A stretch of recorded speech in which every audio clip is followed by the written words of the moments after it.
Avant de plonger dans cette histoire incroyable, pensez à vous abonner à la chaîne et à activer la cloche. Ici, chaque récit a quelque chose à dire, et vous ne voudrez pas en manquer un seul. La PDG milliardaire, élancée et impeccablement habillée dans un tailleur sur mesure, rentrait chez elle après une journée exténuante de réunions et de négociations internationales. L'air frais du soir lui fouettait légèrement le visage, mais elle ne prêtait pas attention aux passants. Pour une fois, elle avait choisi de rentrer à l'improviste, sans prévenir son personnel, juste pour sentir la tranquillité de son appartement et échapper au tumulte de son empire. Alors qu'elle franchissait le hall luxueux de son immeuble, ses talons résonnant sur le marbre immaculé, un mouvement attira son regard.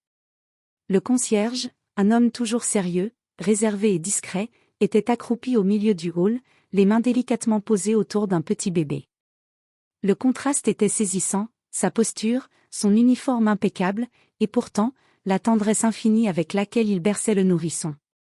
Le bébé gazouillait, ses petits yeux brillants fixant le concierge avec une confiance totale, comme si ce dernier était le monde entier à ses yeux. La PDG s'immobilisa, bouche légèrement ouverte, incapable de détourner les yeux. Jamais elle n'aurait imaginé voir cet homme, qui s'occupait habituellement de l'entretien et de la sécurité, révéler une douceur et une attention si pures. Chaque geste, chaque mouvement semblait mesuré avec un soin presque sacré, il changeait délicatement la couche, ajustait la petite couverture, et murmurait des mots doux que la milliardaire ne pouvait entendre qu'en silence. Pour la première fois depuis longtemps, elle ressentit une émotion qu'elle croyait réservée aux contes de fées. Une admiration profonde, presque bouleversante, mêlée à la conscience aiguë qu'elle venait de surprendre un instant intime et fragile, qu'aucune richesse ne pouvait acheter. Le hall résonnait du silence respectueux de la nuit, et elle comprit, figée sur place, que cette scène allait changer sa perception de l'humanité et de ceux qui l'entourent. Le lendemain matin, la PDG ne pouvait chasser l'image du concierge et du bébé de son esprit. Chaque réunion, chaque appel semblait pâle et vide à côté de ce qu'elle avait vu la veille. Elle se surprit à observer les détails de l'immeuble avec un nouveau regard, les allées, les portes, les visages des employés. Jamais elle n'avait pris conscience de la vie discrète qui battait derrière chaque routine qu'elle considérait jusque-là comme banale. Déterminée à comprendre, elle décida d'agir avec prudence. Elle descendit dans le hall sous prétexte d'inspecter le bâtiment. Le concierge, surpris mais poli, la salua d'un signe de tête. Ses yeux, cependant, trahissaient un mélange d'inquiétude et de réserve. « Bonjour, monsieur », commença-t-elle, sa voix légèrement hésitante. « Bonjour, madame », répondit-il avec son calme habituel. Elle sentit qu'il y avait quelque chose qu'il ne voulait pas révéler, et sa curiosité naturelle la poussa à creuser. « Vous avez un bébé ?» demanda-t-elle doucement, comme si elle craignait de briser un fragile secret. Le concierge baissa les yeux, ses mains se crispant légèrement sur ses clés. Après un moment de silence pesant, il se força à répondre. « Ce n'est pas exactement ce que vous pensez, madame. » La PDG sentit son cœur s'accélérer. Les mots du concierge étaient un mystère, mais quelque chose dans sa posture et son regard lui disait qu'elle venait de toucher à un monde qu'elle n'avait jamais soupçonné. « Je ne veux pas m'imposer, » ajouta-t-il, « mais je suppose que vous avez vu hier soir. » Elle hocha la tête, intriguée et émue à la fois. Une partie d'elle voulait insister, découvrir toute la vérité, tandis qu'une autre sentait qu'il fallait gagner sa confiance avant de poser la moindre question. « Très bien, » murmura-t-elle finalement. « Mais je veux comprendre. » Et ce simple échange marqua le début d'une relation inattendue entre la femme la plus puissante de l'immeuble et celui qui, jusque-là, semblait invisible à ses yeux. Quelques jours plus tard, la PDG décida de retourner discrètement dans le hall, cette fois avec une curiosité plus affirmée qu'une simple surprise. Elle voulait comprendre le lien entre le concierge et ce bébé qui l'avait tant émue. Elle le trouva dans la même posture que la première fois, mais cette fois, elle vit autre chose, le concierge chantonnait doucement, berçant le petit dans ses bras avec une tendresse qui faisait ressortir chaque détail de son visage, l'inquiétude subtile, l'amour profond, et une protection instinctive. Le bébé répondit par un petit sourire, ses mains minuscules cherchant instinctivement les cheveux du concierge. Il s'appelle Léon, dit enfin le concierge, comme pour rompre le silence qu'il avait maintenu jusqu'ici. La PDG s'approcha doucement, consciente qu'elle pénétrait dans un monde intime. « Léon » murmura-t-elle, presque incapable de parler devant une telle innocence. Oui, expliqua-t-il, c'est mon neveu. Ma sœur, elle a eu un accident et je dois m'occuper de lui. Personne d'autre n'était disponible. Alors je fais ce que je peux. Le cœur de la PDG se serra. Derrière l'uniforme strict et la politesse silencieuse, se cachait un homme dévoué, prêt à sacrifier ses nuits et ses repos pour un enfant qu'il aimait comme le sien. Vous vous occupez de lui tout seul, demanda-t-elle, impressionnée malgré elle. Oui, répondit-il simplement, sans chercher à se vanter. C'est juste, la chose à faire. La PDG comprit alors qu'elle avait sous-estimé les gens autour d'elle. La richesse et le pouvoir ne créaient pas l'amour, ni la dévotion. Le concierge, par ses actions simples mais immenses, venait de lui donner une leçon que ni l'argent ni le prestige ne pouvaient enseigner. Ce jour-là, quelque chose changea en elle. Elle décida de ne plus regarder les gens uniquement par leur rôle ou leur apparence. Et surtout, elle commença à réfléchir à la manière dont elle pourrait aider, discrètement, cet homme qui portait sur ses épaules le poids de l'amour et de la responsabilité. Quelques jours après leur conversation, la PDG se surprit à attendre ses passages dans le hall.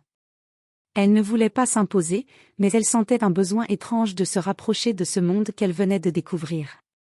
Ce jour-là, elle arriva plus tôt que d'habitude et trouva le concierge en train de préparer le biberon de Léon, avec une concentration totale sur chaque geste.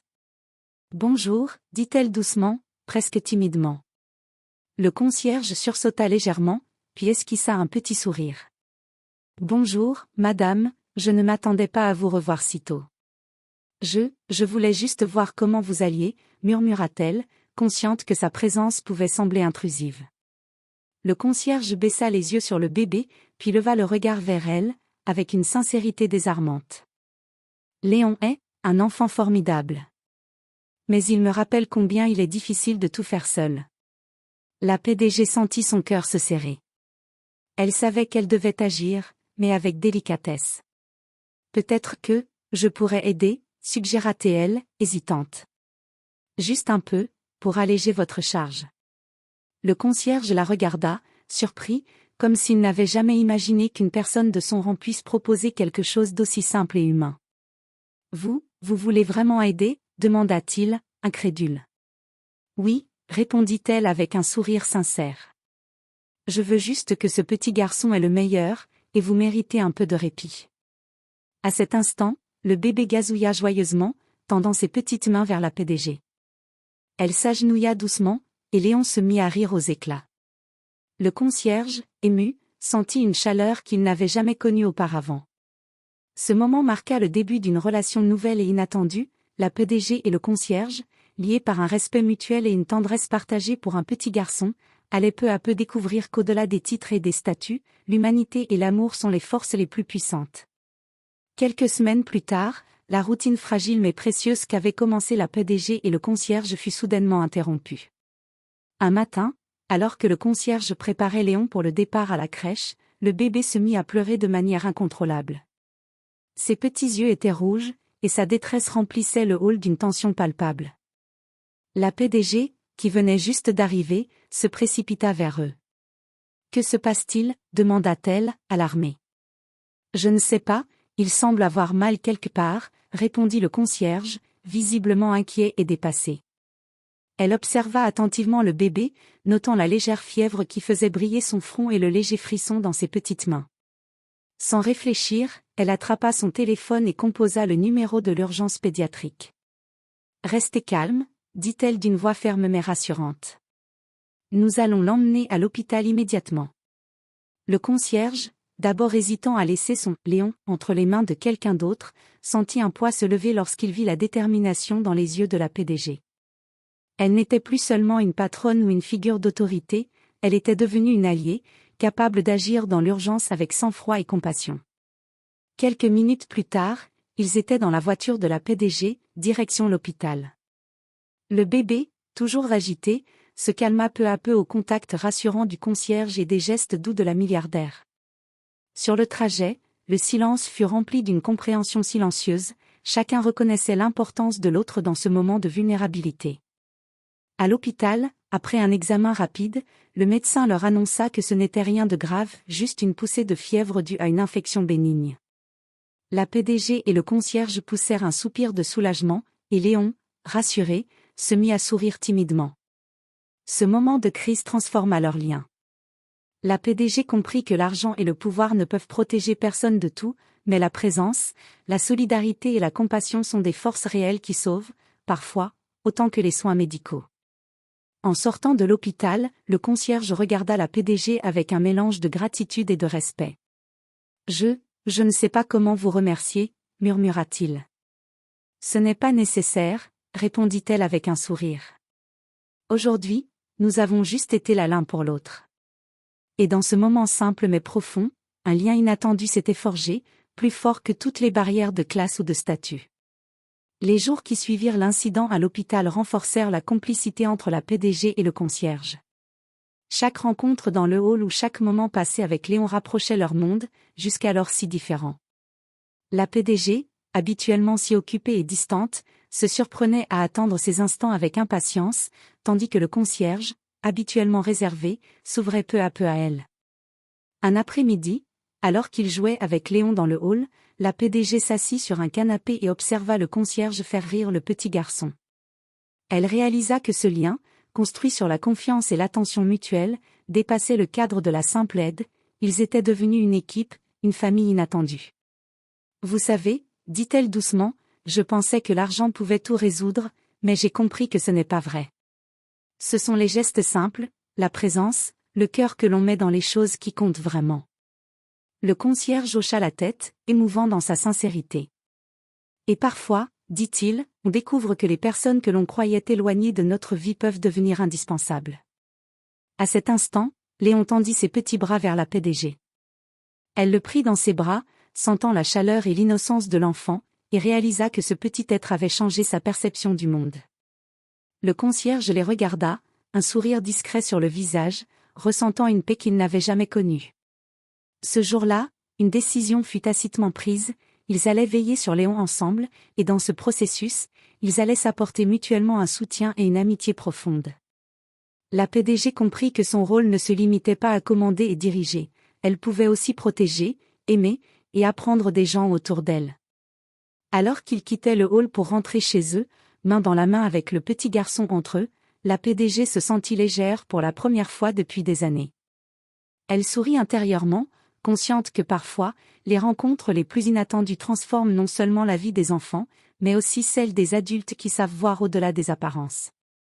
Et dans le silence de ce moment parfait, chacun d'eux savait que leur vie venait de prendre un nouveau départ, où la tendresse, la confiance et l'humanité prenaient le pas sur tout le reste.